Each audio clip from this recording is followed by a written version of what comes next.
नमस्कार. जयवंत आवटे विचार तरंग या यूट्यूब चॅनेलवरती आपलं मनापासून स्वागत आहे. आपल्याच 12 गावचं संचित या कथा संग्रहातील आरक्षण कथा आपल्या समोर सादर करतो. मायाप्पाच्या भंडाऱ्यासारख्या पिवळ्या धमक फुलाने डवरलेल्या बाबळीच्या झाडावर चढून बिरू धारदार कुऱ्हाडीनं सपासपा नांगट्या मारत होता. दिवसातून 10 दगडावर घासल्यानं लकलकीत पातळ लोण्यावर चालल्यासारखं कामास येत होतं. 8-10 शेरड कोकरं शेपट्या हलवून काट चुकवून कोवळ्या पानांचा फडशा पाडत होती. त्यांच्याकडे डोळं भरून पाहत राहावं असं त्याला मनापासून वाटायचं, कारण त्या शेरडांच्या जीवावरच त्याचं घर चाललं होतं. पोराबाळांचं पोट भरत होतं, पोरांचं शिक्षणही होणार होतं.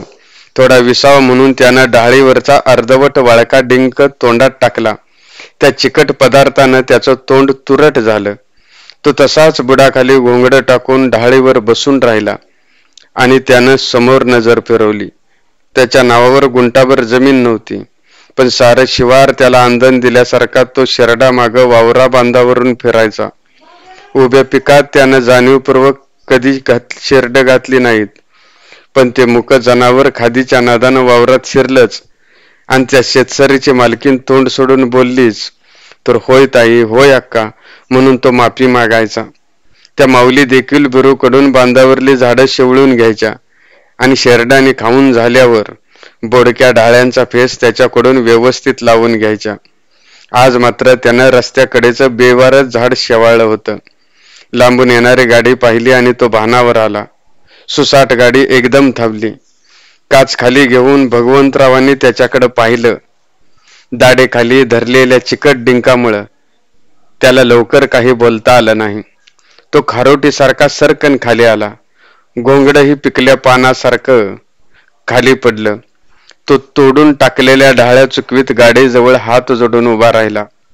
भगवंतराव म्हणाले, काय रे बिरो, आंदोलन केल्यागत रस्ता अडवून बसलायस? नाही दादा, शेरड जोगावतोय.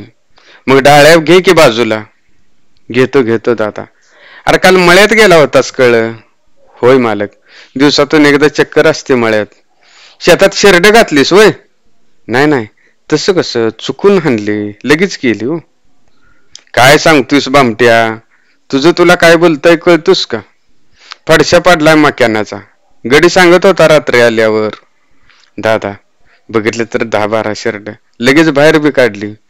हा बघ, तुझ्याच्यानं होत नसेल तर बाजारात विकून ये, पण आमच्या शेतावर नांगर फिरवू नको, शेवटचं सांगतोय तुला. दादा, पुन्हा अशी चूक होणार नाही. मायाप्पाची आण आहे मला. तू मळ्याकडे फिरकू नको बाबा. पांढऱ्या कपड्यावरती धूळ झटकत भगवंतराव बडबडत होते. तरीही बिरू म्हणाला, दादा असं म्हणू नका. आम्ही कुठे जायचं सांगा बघू. आता उतरू का खाली? लय बोलायला लागलायस र. इतक्यात पाठीमाग बसलेल्या हंबीरनं भगवंतरावांचा हात हळूच दाबला आणि जास्त न बोलण्याचा मूक इशारा केला. गाडीची काच वर झाली आणि सुसाट गाडीचा धुरळा बिरूच्या डोळ्यात गेला. त्यानं खांद्यावरील गमजानं घाम पुसला आणि जाणाऱ्या गाडीकडे डोळे चोळीत पाहत राहिला. इकडे गाडीत बसलेल्या भगवंतरावांच्या अंगाची लाही झाली. गाडीत उतरून बिरूला 2 वादाड्या द्यायला पाहिजे होतं असं त्याला राहून वाटत होतं. दादा, रागावर नियंत्रण ठेवा, मागील सीटवर बसलेला हंबीर म्हणाला. त्यावर भगवंतराव म्हणाले, अरे हंबीर, काय रागावर नियंत्रण ठेवा म्हणून सांगतोयस? माझ्या तोंडाला तो लागतोय. अशी माणसं शेपारली तर राजकारण करायचं अवघड होईल. हंबीर म्हणाला, सगळं खरं आहे दादा, पण पंचायत समितीचं आरक्षण पडलंय. त्या तहसील कार्यालयात कसं चकार फिरलं बघितलं नव? उमेदवार त्या समाजाचा आहे. आपला धर्म उमेदवार म्हणून पक्का असला तरी तो गरम डोक्याचा आहे. अलीकडे त्याचं वागणं बिघडलंय. आपला उमेदवार जिंकायचा असेल तर एक मत महत्वाचं आहे. विरोधकांनी डोंगर पोखरल्यागत तालुका पोकारलाय. सत्ता गेलेली कळायची नाही, म्हणून म्हणतोय थोडं सबरीने घ्या. भगवंतराव म्हणाले, होय गंभीर, खरं आहे तो म्हणतोयस ते. आता पहिल्यासारखं राहिलं नाही. माणसं घटकत बदलतात. ती वाडे आपल्या पंचायत गाणात असल्यामुळे निवडणूक अवघड आहे. त्यात हो पैशाचा खेळ. हंबीर म्हणाला, दादा, धर्माबरोबर बोलून घ्या एकदा. भगवंतराव म्हणाले, धर्माला लाव फोन आणि घे बोलावून. हंबीरने सांगितलं, आता दुसरं काही काम नाही ना आपल्याला? भगवंतराव म्हणाले. नाही, सरळ बंगल्यावर चला. गाडी बंगल्याजवळ आली आणि कार्यकर्त्यांचा गराडा भगवंतरावांच्या भोवती गोळा झाला. सर्वांशी बोलत भगवंतराव हॉलमध्ये आलं. कुणी पाया पडत होतं तर कुणी कागद हातात देत होतं. भगवंतरावांच्या बोटातील अंगठ्या सर्वांचं लक्ष वेधून घेत होत्या. बराच वेळ सर्वांशी चर्चा करून झाल्यावर भगवंतरावांनी हंबीरला विचारलं, हंबीर, तो धर्म अजून आला नाही? होय दादा, येतो येतो म्हणत होता, पण आता तर फोनच उचलना झालाय. भगवंतरावांनी डोक्याला हात लावला आणि म्हणला, मस्ती आल्या सगळ्यांना. कार्यकर्ते मात्र त्यांना उसण देत नव्हते. हळूहळू गर्दी कमी झाली आणि धर्मा हॉलमध्ये आला. दिवसभराची धावपळ त्याच्या चेहऱ्यावर आणि कपड्यावर स्पष्ट दिसत होती. कपाळावरचा कुंकवाचा नाम भिजल्यानं तो मळवट भरल्यासारखा दिसत होता. एवढ्यात धर्माकडे पाहून भगवंतराव म्हणाले, या नेते, आता तुमची वाट बघायची आमच्यावर वेळ आली. धर्मा म्हणाला, जरा मीटिंग होती समाजाची. भगवंतराव पुटपुटला, असं? आपल्या माघारी धर्मा त्याच्या समाजाची मीटिंग घेतोय म्हटल्यावर भगवंतराव रागानं बेभान झालं. पण वरून तसं न दाखवता ते म्हणाले, मग कळवलं नाही आम्हाला? नाही कळवलं. विषय आमच्या समाजाचा होता. या वाक्यानं भगवंतरावांचं डोकं बधीर झालं आणि ते पुटपुटले, असं म्हणजे आता आपलं तुपलं बघायचं चाललंय म्हणा की? धर्मा म्हणाला, होय दादा, आजपर्यंत आमच्या समाजाला काय मिळालं? निवडणूक आली की वापरून घेतात आणि झाली की वाऱ्यावर सोडतात. शेरडीच्या शेपटागत आमचं आयुष्य झालंय. दड लाज झाकत नाही की माशी उठत नाही, नुसतं हाय म्हणाला आणि जगाला दाखवायला. भगवंतराव म्हणाले, काय कमी केलं र? मंदिर बांधलं, पोरासनी खेळाचं साहित्य दिलं, ओव्याच्या कार्यक्रमाला लाखभर रुपयाची पावती फाडली, तुमच्या प्रत्येक कार्यक्रमाला गळ्यात ढोल आणि खांद्यावर घोंगडं घेऊन फोटो काढतोय. धर्मा म्हणाला, हे सगळं खरं आहे दादा, पण पोरांच्या शिक्षणाचं काय? त्यांच्या नोकरीचं काय? मेंढरासारखं त्यांनी फक्त पुढाऱ्यांच्या मागं मागं फिरायचं का? भगवंतराव डोळ्यात लाल झालेले असताना म्हणाले, म्हणजे असं तर तो आता समाजाचा नेता व्हायला लागला असं म्हण की? धर्मा बोलला, नाही दादा, नेता तुम्हीच आहे आणि तुम्हीच राहा. आम्हाला त्याची हौस नाही, पण आमच्या हक्काचं मिळालं पाहिजे, तेवढी एकच अपेक्षा आहे. नाहीतर गरज संपली की घोंगड्यासारखं झाडून खुंटीवर अडकवलं असं आता चालणार नाही. भगवंतराव रागानं बेभान झाले. ते उठून धर्माला आडवं तिडवं बोलणार इतक्यात हंबीरने त्यांना नजरेनं शांत राहायला खुणावलं आणि तो धर्माला म्हणाला, हे बघ धर्मा, जरा बळ आलं की लोक अशी बोलतात हे आम्हालाही नवीन नाही. तुझ्या अपेक्षा वेगळ्या आहेत हे आम्ही ओळखलंय. तुझी इच्छा सांग. पुढं प्रत्येक कामाचं कमिशन आहेच की. 2 वर्षात 20-25 लाखाच्या गाडीतून फिरशील. उघड डोक्यात राग घालून घेऊ नको. एवढ्या धर्मा म्हणाला, हंबीरराव, आजपर्यंत या कमिशनच राजकारणाचं वाटोळं केलंय. गाडीतून फिरायचे स्वप्न मला दाखवू नका. मला तुमचं मन दुखवायचं नाही, पण तुमचा जलम गेला. गाडी मागे मागच्या शीटवर बसण्यापलीकडे काय मिळवलं? कसल्याही झाडावर चढायला आम्हाला आमच्या बानं शिकवलंय. मुक्या जनावरांच्या पोटासाठी झाडाखोडाच्या 4 नांगट्या मारू, पण लालसेनं बुडावर कुऱ्हाड मारल गाव घालण्याची आमची औलाद नाही. आता भगवंतरावांना ग बसणं शक्य नव्हतं. ते कापऱ्या आवाजात म्हणाले, धर्मा, तुझ्या मनात काय आहे ते सरळ बोल. असं आडवळणानं बोलू नको. मला लय काम आहेत. धर्मा म्हणाला, दादा, आता आम्हाला दुसऱ्याच्या उंजळीनं पाणी प्यायचं नाही. लोक म्हणतात स्वतंत्र निवडणूक लढवायची आणि मला ही विशिष्ट समाजाचा नाही तर सगळ्या मतदारसंघाचा विकास करायचा आहे. भगवंतराव सबुरीच्या स्वरात म्हणाले, अरे धर्मा, तुला आम्ही पाठबळ दिलं, तू बोलावशील तिथं आलो. 4 लोक तुला किंमत द्यायला लागली म्हणून तू लगेच नेता व्हायला लागलास की काय? धर्मा म्हणाला, दादा, मी कार्यकर्ताच राहणार आहे, पण माझ्या अटी मान्य असतील तरच तुमच्या सोबत राहील. हंबीर म्हणाला, धर्मा, तुझ्या अटी तर सांग की? भगवंतराव हंबीरला मध्येच थांबवून म्हणाले, हंबीर, त्याच्या अटी मान्य करून राजकारण करायला लागलो तर मतदारसंघात राज्य करायचं सोडून गाव लोटायची वेळ येईल. धर्मा म्हणाला, मी कुठं म्हणतोय माझ्या अटी मान्य करा म्हणून? भगवंतराव म्हणाले, असं? विरोधकांनी चांगलाच मंत्रून सोडलाय तुला. धर्मा, ही चाल लक्षात येईना तुझ्या. अरे आपली मतं फुटावं म्हणून तुला गळ टाकलाय, हे समजत कसं नाही तुला? धर्मा करार स्वरात म्हणाला, दादा ही विरोधकांची चाल असती तर त्यांच्या तिकिटावर लढलो असतो. भगवंतराव गालात हसले आणि म्हणाले, तर चांगला जन आंदोलक नाहीस का तू? तुला ती तिकीट द्यायला असली भली भली बरबाद केली असल्या नासक्या राजकारणानं कुठं अक्कल घाण ठेवल्यास कोणास ठाऊक. धर्मा बेभान झाला आणि दादा येतो मी असं म्हणून निघून गेला. सगळे कार्यकर्ते अवाक होऊन त्याच्याकडे पाहू लागले. पाठमोऱ्या धर्माकडे पाहत हताश होऊन हंबीर म्हणाला, दादा आता काय करायचं? भगवंतराव म्हणाले, आता काय करायचं म्हणजे? त्याची मस्ती उतरवायची. हंबीर म्हणाला, दादा सबरीने घ्या, असं डोक्यात राग घालून चालणार नाही. सारा समाज त्याच्या माग आहे. आपण जरा गाफील राहिलो तर विरोधकांचं साधलंच म्हणून समजा. तो आता पक्का तयार झालाय.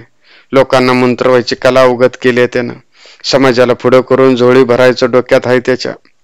भगवंतराव डोक्याला हात लावून म्हणाले, माझं तर डोकंच गरगरायला लागलंय. हंबीर आता काय करायचं रे? हंबीर म्हणाला, दादा हा धर्म सांगून ऐकायचा नाही, आपल्याला पर्याय बघावा लागल. होय एक कार्यकर्ता मध्येच बोलला. भगवंतराव म्हणाले, बरोबर आहे तुमचं म्हणणं. आता पर्याय बघायची वेळ आली. ह्या धर्माला टक्कर देईल असा ठकास महाटक शोधून काढला पाहिजे. हंबीर न राहून म्हणाला, दादा माफ करा, पण हितच चुकताय तुम्ही. असल्या रगील माणसांना पाठबळ देता आणि ती पुढं आपल्याच वरच उलटतात. तुमच्या हिमतीवर निवडून आणायची म्हटल्यावर सांगकामे आणि होणेमे असली पाहिजेत. नाहीतर निवडून आल्यावर आपल्या डोक्यावर मिर वाटणारा नको नेहमी सारखा. भगवंतरावांनी डोक्याला हात लावला, विचार करू लागले. थोडा वेळ ग्लासातील पाणी तोंडात घेऊन म्हणाले, खरं आहे तुमचं. आपण पाण्यासारखा पैसा खर्चायचा, विरोध करणाऱ्यांना दिशोधडीला लावायचं, सगळी पुण्याई यांच्या परड्या टाकायची, ह्यांना निवडून आणायचं आणि आपल्याच पायावर कुऱ्हाड मारून घ्यायची. हंबीर माणसं क्षणात बदलतात र. तुझ्यासारखी मानकी 10 निष्ठावान असती तर सगळं जग जिंकलं असतं गड्या मी. हंबीर भारावून गेला आणि भगवंतरावांचा हात हातात धरून म्हणाला, मग काय दादा, आम्ही जन्मभर तुमच्या पायाचं पायतान बनून राहिलो. लाख प्रबोधन आली, प्रलोभन आली, पण कधी निष्ठा ढोळू दिली नाही. जगाला काय बी वाटू दे, हा हंबीर जीवाचं मोल देऊन फक्त तुमचंच भलं बघणार. दादा माझ्यावर डोळं झाकून विश्वास टाकताय हेच माझ्यासाठी बक्कळ आहे. आणखी 10-12 कशाला पाहिजेत? मी आहे ना. फक्त डोकं शांत ठेवा, सगळा खेळ विस्कटून जाईल बघा. नवी पिढी पहिल्यासारखी नाही. इथून पुढे सावधानतेनं पाऊल टाकलं पाहिजे. डोळं पुसणाऱ्या हंबीरकडे पाहत भगवंतरावांना गलबलून आलं आणि आवंड गिळून म्हणाले, होय हंबीर, तू म्हणतोस ते खरं आहे लगा. असं कोण आहे का रे तुझ्या नजरेच्या टप्प्यात जो आपल्या ओंजळीनं पाणी पिऊन दिवस काढेल? कापऱ्या आवाजात खंबीर म्हणाला, दादा सकाळी भेटलेला भिरू कसा वाटतोय? मला वाटतंय तेच नाव योग्य आहे. कसा गयावया करत होता, गरीब आहे, राजकारणातलं छक्के पंजे माहित नाहीत. निवडून आणू, सगळी सत्ता ताब्यात ठेवू, लागलाच वळवळ आहे तर ठेवू डोक्यावर पाय. भगवंतराव आशेनं म्हणाले, चालेल, घ्या त्याला बोलावून. असा हातावर हात ठेवून बसण्यात काय अर्थ नाही, लागा कामाला. बिरूला बोलवायला माणूस पाठवून दिला तर तो घरात नव्हता. दादासाहेबांनी बोलावलं आहे म्हणल्यावर बिरूच्या बायकोचा जीव टांगणीला लागला. ती बिरूची वाट पाहू लागली. आता दिवस मावळतीला निघाला होता. बिरू शेळ्या घेऊन घराजवळ आला. कोकरांच्या ओढीनं शिरड सफराकडे धावली. कोकराने एकच गलका केला, डालगं उचललं. तसं शाळेतल्या लेकरागत कोकर बिरूच्या पायाला ढुशा देऊ आपल्या आईच्या कासाला लुचू लागली. बिरूचा दिवसभराचा शिनवटा क्षणात नाहीसा झाला. तोंडावर पाणी मारून तो घरात शिरला. दुरकटलेल्या घरात तो भिंतीला पाठ टेकून बसला.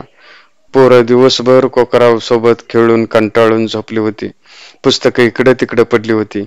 बायकोने चहा दिला आणि ती बिरूला म्हणाली, दादासाहेबांनी बंगल्यावर बोलावलंय. माणूस आलता निरोप घेऊन. बिरू हातात चहाचं फुलपात्र घेऊन बघतच बसला. बायको म्हणाली, अहो मी काय म्हणत्या, तुमचं लक्ष आहे नव? बिरू म्हणाला, आहे की. सकाळी दादासाहेबांची माफी मागितल्या आणि आता बंगल्यावर कशाला बोलावलंय कुणास ठाऊक. बायको म्हणली, म्हणजे? बिरू बोलला, अगं त्याच्या मळ्यात शेरडे घेऊन गेलतो काल रोजच्या सारखं. नजर चुकून जनावर गेली मक्यानात. जरा शेंड खाल्ला असतील, पण गाड्यांनी दादासाहेबांनी एकाच दोन करून सांगितलं. सकाळी लय बडबडलं, माझ्या तर पोटात गोळाच आलाय बघ. बायकोनं कानवटीला हात लावला आणि म्हणले, अगं बया, ही काय बायदा म्हणायची. बिरू म्हणला, येतो, काय म्हणतात बघून. त्यांच्या पायावर डोकं ठेवल्याशिवाय आता सुटका नाही बघ. बायको म्हणली, अहो चहा तर घेऊन जावा की. बिरू बाहेर जाता जाता म्हणाला, नको, आता पाणी घाशातनं उतरणार नाही, चहाचं काय घेऊन बसल्यास. घाबऱ्याव गोबऱ्या होऊन बिरू भगवंतरावांच्या बंगल्याजवळ आला. गेटवर धोंडी पहारेकरी उभा होता. तो म्हणाला, ये, इतका संचाला का आलायस? माणसाला जरा जीव खाऊ दे की, का सारखा जीवच काढायचा. हा जोडून धर्मा म्हणाला, नाही, मला कानच बोलावलं धाडवलं होतं म्हणून आलोय. इतक्यात हंबीर बंगल्या बाहेर आला.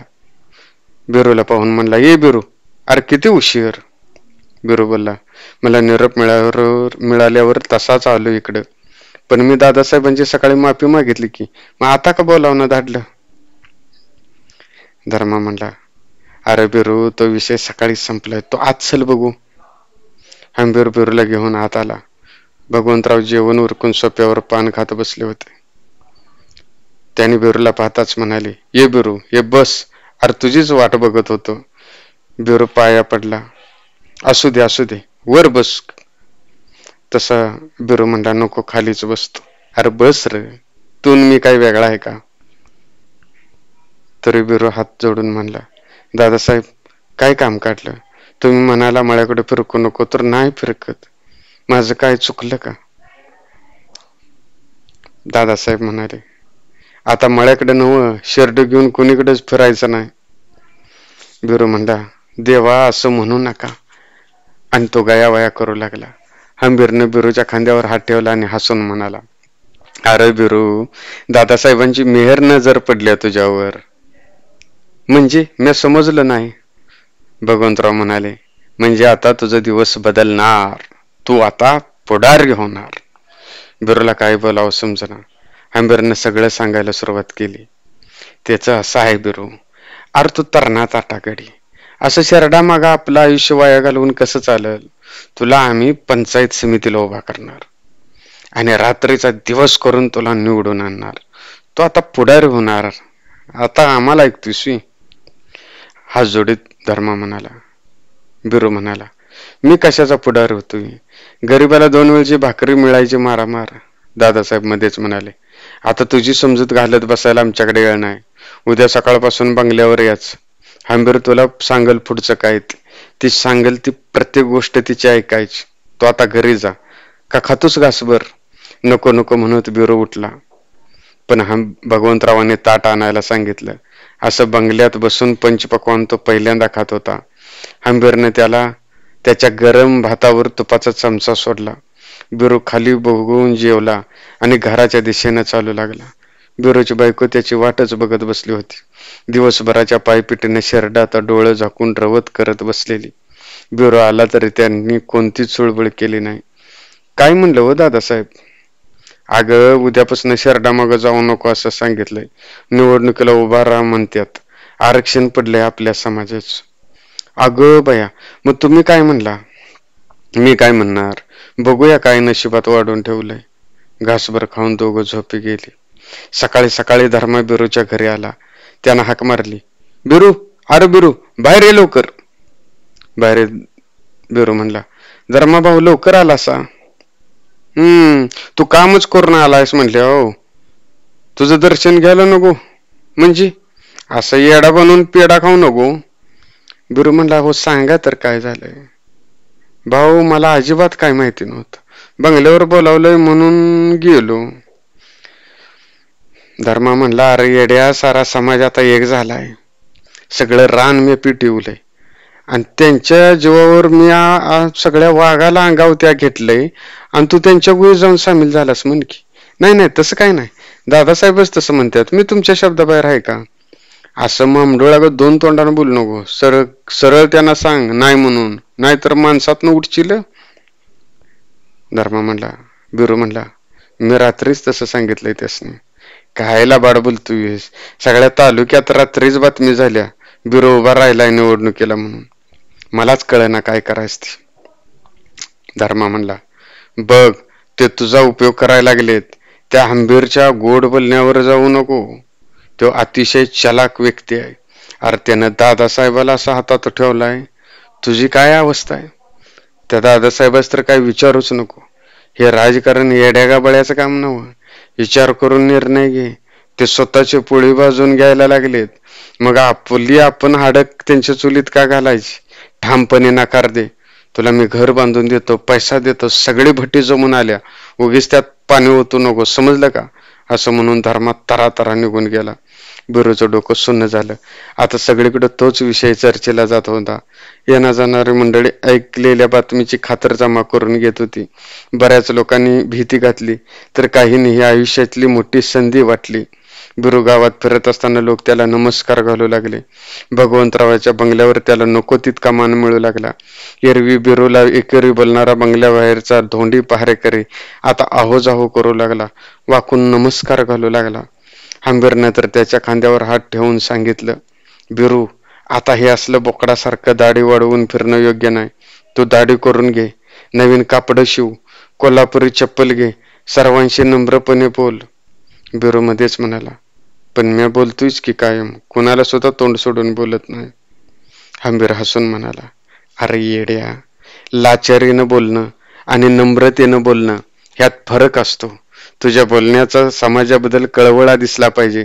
सामान्य माणसाच्या प्रश्नासाठी निवडणूक लढवतोय हे लोकांना पटवून द्यायला आलं पाहिजे. कुणी आड्या अडचणी सांगायला लागला तर डोळ्यात पाणी आणायला जमलं पाहिजे. पाहुण्यांना रावळ्यांचं नातं सांगायला आलं पाहिजे. सुरुवातीला अवघड वाटतं, पण पुढे जाऊन सरावाचं होतं. मग प्रत्येकाच्या खांद्यावर हात ठेवायचा. नको नको वाटत असलं तरी त्याला गोड बोलायचं. तू गडी सरळ मार्गे, तुला वेळ लागल, पण तेवढा वेळ आपल्याकडे नाही बरं का. मी समजलं नाही असं धर्मा म्हणताच बिरू म्हणताच, अरे बिरू, तो धर्मा बघ कसा मिनिटात रंग बदलतोय. पण त्याला सुद्धा ही कला शिकायला 10 वर्ष गेली. तुला 10 दिवसात बाजी मारायची आहे.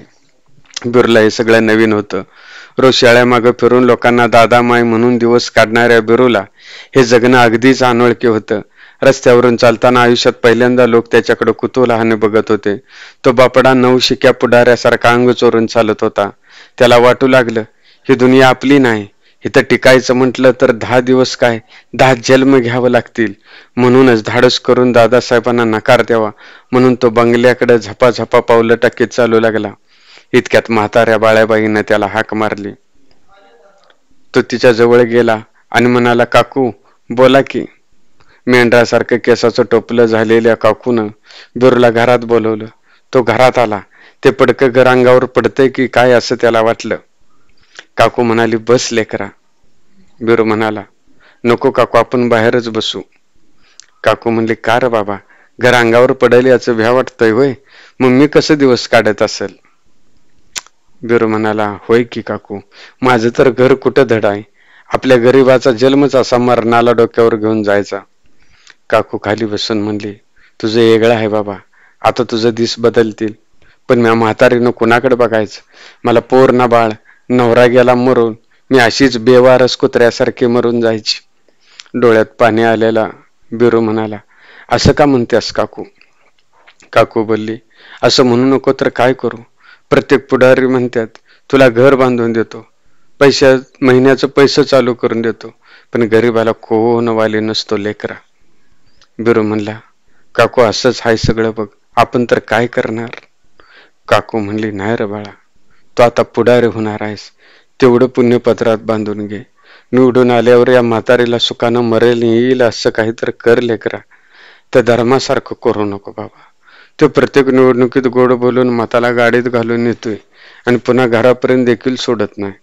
एवढं चालल्यावर मला आठवडाभर बसाय उठाय येत नाही रे. बिरूला गलबलून आलं. बघूया काय होतंय का असं म्हणून बाहेर पडला. हंबीरनं सांगितलेलं राजकारणाचं कसब त्यानं आजमावलं नाही. मतासाठी आग्रह केला नाही. त्याच्या मनात विचार आला, समाजात अशी लय निराधार आहेत, त्यांना वाली कोण, कुणाला घर नाही, कुणाला साधं रेशन कार्ड नाही. आपण जर ह्यातून अंग काढून घेतलं तर हे रहाट गाडगं असंच पुढे चालत राहणार. आता दादासाहेबांनी आपल्याला संधी द्यायची ठरवल्याच तर त्याचं चीज करायचं. सगळी दुनिया अंगावर घ्यायला लागली तरी चालेल, पण या गोर गरिबांच्या साठी लढायचं. यांना आपण चालबाज वाटतो काय, यांना आपला उपयोग करावा वाटतो काय. एकदा निवडून आल्यानंतर आपण आपल्या प्राणांची आहुती द्यायला लागली तरी चालेल, पण ह्या गोर गरिबांच्या साठी थोडा का होईना प्रयत्न आपण केल्याशिवाय अखेरचा श्वास सुद्धा घ्यायचा नाही. ही संधी आलेली आहे, ह्याला आपण संकट समजून बाजूला व्हायचं नाही. हे आपल्यासारख्या दीनदुबळ्यांच्या उपयोगी पडण्यासाठी, त्यांच्या आयुष्याचं सोनं करून घेण्यासाठी आपल्याला कोळसा होऊन जाळावं लागलं तरी जळायला तयार आहे. त्यानं बायकोला हे सगळं समजावून सांगितलं. तिने बी भरल्या डोळ्यांनी होकार दिला आणि दोघं कामाला लागली. आता त्यांनी धर्माशी उभा दावा मांडला होता. धर्म ह्यात मुरलेला होता, भाषणबाजीत पटाईत होता. तो बोलताना डोळ्यात अश्रू आणायचा, गहिवरून यायचा, समाजाची दुःख ढाई मोकलून सांगायचा. पुढली माणसं ढसाढसा रडायची. त्याचा जनसंपर्क दांडगा होता. दुसऱ्याच्या काळजात शिरायची कला त्यानं अवगत केली होती.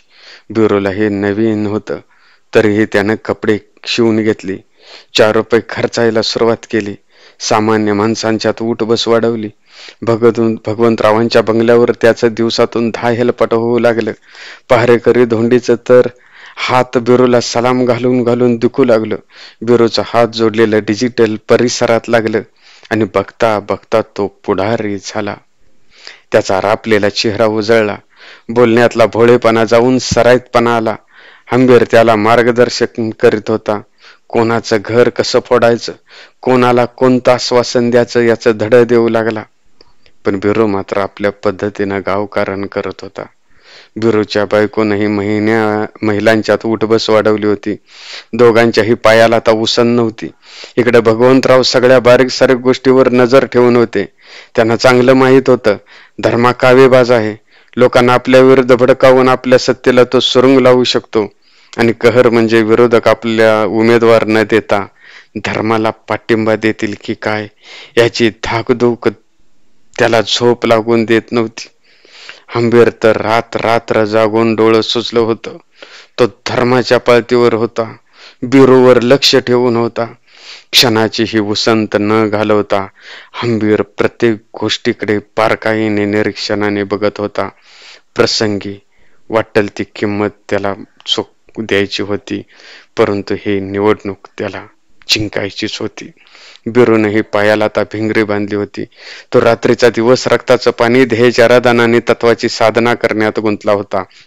एखाद्यानं बांधावरचं झुडूप तोडून घेतल्यावर त्याच्याकडून चहा मागून घेणाऱ्या बिरूला आता नाईलाजाने दिवसात 5-50 कप चहा घ्यावा लागत होता.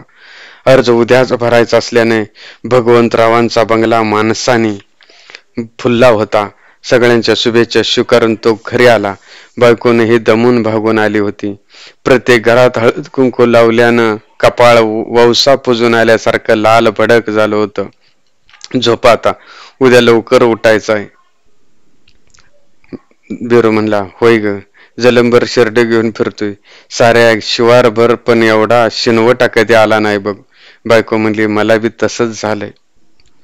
बिरू म्हणला, पण आपण लोकांच्या कामाला येणार याचं समाधान वाटतंय. गरीबाच्या पक्कळ अडचणी आहेत त्या सगळ्या सोडवायच्या बघ. एकाही गरीबासाठी आपण टाळाटाळ करायची नाही. वाटलं तर तहसीलदार, प्रांत आणि ग्रामपंचायती पुढे ठाण मांडून बसायला लागलं तरी चालेल, परंतु माणसं डोळ्यात पाणी आणून सांगतात ना, त्यांना खऱ्या अर्थानं या समाजात कोणीतरी त्यांच्यासाठी झटणार आहे याची खात्री पटवून द्यायची बघ. त्यांच्यासाठी काय तर करायला गावलं तर आयुष्यभर समाधान भेटल. बायकोच्या डोळ्यात पाणी आलं. पदरानं डोळं पुसत म्हणाले, होय बाया, मला बी तसंच वाटायला लागलंय. लोक दारात उभी करत नव्हती, आता आपुलकीनं बसायला टाकतात. आपल्या आडी अडचणी सांगतात. लय मनाची कालवा कालव होत्या बघा. खरंच निवडून आल्यावर त्यांच्या आयुष्यात आपल्याला सुख आणता येईल का हो? बिरू म्हणाला, आता काय काळजी नाही बघ. दादासाहेबांनी सगळी ताकद लावल्या. 10 दिवस झालं बंगल्याची लाईट बंद नाही. प्रत्येकाला काय ना काय आश्वासन दिले, आपण नक्की निवडून येणार. बायको म्हणली, पण निवडून आल्यावर सगळ्यांची कामं करायची बघा, लोक लय आशा धरून बसलेत. बिरू म्हणला, होय, कामं तर करायचीच. मला सुद्धा वाटतंय या लोकांचा आशीर्वाद आपल्याला पदरात पाडून घ्यायचा. बायको म्हटली, पण धर्माभाऊजीने बी लय माणसं त्यांच्याकडे वळवलेत. काय होतंय देवाला ठाऊक. बिरू म्हणाला, तू काय बी काळजी करू नकोस. अगं दादासाहेबांच्या बरोबर पंगा घेतलाय त्यानं. आता त्याचं ठिकाळ टेकायचं नाही. खंबीर तर खंबीर आहेत. त्यांच्या डोक्यात आता काय शिजत असेल देवाला हे कळणार नाही. विजय आपलाच आहे. उद्या सकाळ लवकर उठाय पाहिजे. अर्ज भरायचा आहे ना. बायको म्हणली, होय होय, झोप आपलं गारवाने. रात्रभर बिरूला झोप लागली नाही. त्याच्या आयुष्याचा कायापालट होणार होता. या आरक्षणानं त्याचं जगणंच बदलून जाणार होतं. तो अशा अनेक रात्री जागला होता. आकाशातील चांदण्या त्याच्या नजरेला सरावाच्या झाल्या होत्या. एखादी चांदणी नजरेआड झाली तर कोकरू चुकल्यासारखं आकाशाकडं डोळं फाडून तो एकटक पाहत राहायचा. पण अशी सोनेरी स्वप्न घेऊन जागलेली रात्र ही पहिलीच होती. सकाळी लवकर उठून त्यानं नवीन कापडं घातली. बायकोनं आणि गल्लीतल्या मायमाऊलीने त्याला ओवाळलं. दही साखर तोंडात टाकून तो घराबाहेर पडला. तो भगवंतरावांच्या बंगल्याजवळ आला. त्याला वाटलं आपले अगोदर सगळे कार्यकर्ते आले असतील, गाड्यांच्या रांगा असतील, पण तिथं तर कुणीच नव्हतं. एक बांधलेलं विदेशी कुत्रं मात्र ओढ खाऊन भुंकत होतं. आपण जरा लवकरच आलो असा विचार करत तो बंगल्याच्या गेट जवळ आला. 15 दिवस झाले बिर्लानं वाकून नमस्कार घालणारा धोंडी पहारेकरी तसाच पायावर पाय टाकून बसला होता. बिरूने विचारलं, अजून कोणी आलं नाही वाटतं. पायावर पाय टाकत तसाच म्हणाला धोंडी, म्हणजे? बिरू बोलला, नव, आज अर्ज भरायचा आहे नव, अजून कोणी कस काय आलं नाही. धोंडी हसला आणि म्हणाला, अरे बिरू, अर्ज भरायला पाठच गाड्या गेल्या तालुक्याला, तू हायस कुठं? बिरू म्हणला, म्हणजे? आणि मग मी कसा जाऊ? धोंडी बोलला, कशाला? बिरू म्हणाला, कशाला म्हणून काय विचारताय, अर्ज भरायला. धोंडीला हसू आवरना. पोट धरून खदा खदा खदा हसला. डोळ्यात पाणी येईपर्यंत हसून झाल्यावर म्हणला, येड्या, रात्री लय चक्र फिरली गड्या. धर्माभाऊना घेतलं बंगल्यावर बोलवून आणि त्यांची समजूत काढली. त्यांच्या सगळ्या अटी मान्य केल्या. लय उशीरच खेळ चालला होता. 2दा तर ते बाहेरच बंगल्याबाहेर आलं. दादासाहेबांनी त्याला हात जोडून आत नेला आणि त्याच्या सगळ्या अटी मान्य केल्या. शेवटी तो अर्ज भरायला तयार झाला. दिवस उजडायच्या आत त्यांना गाडीत घालून घेऊन गेल्यात. बिरूला कळायचं बंद झालं. तो गडबडीनं म्हणाला, अहो, पण आपलं ठरलं होतं काय, आता मग मी काय करू? डोळ्यातलं पाणी पुसून हसू आवरून धोंडी म्हणाला, तू गाड्या आता काय करणार? शाळा सोडाने जा त्यांच्या मागं घोंगड खांद्यावर टाकून. बिरूच्या पायाखालची वाळू सरकली. भोवऱ्यासारखी पृथ्वी गरगर फिरते आहे की काय असं त्याला वाटू लागलं. खांदे पाडून मान झुकवून तो चालू लागला. शेळ्या सोड आणि जा त्यांच्या मागणं घोंगड खांद्यावर टाकून हे शब्द घणासारखं त्याच्या मेंदूवर ठोकं टाकू लागलं. धोंडीला कसं सांगणार त्यानं घोंगड कुठं ठेवलं आहे हे त्याला आता आठवतही नव्हतं. आणि शेळ्या तर निवडणुकीच्या खर्चाला मागल्या बाजारात सटातच विकल्या म्हणून.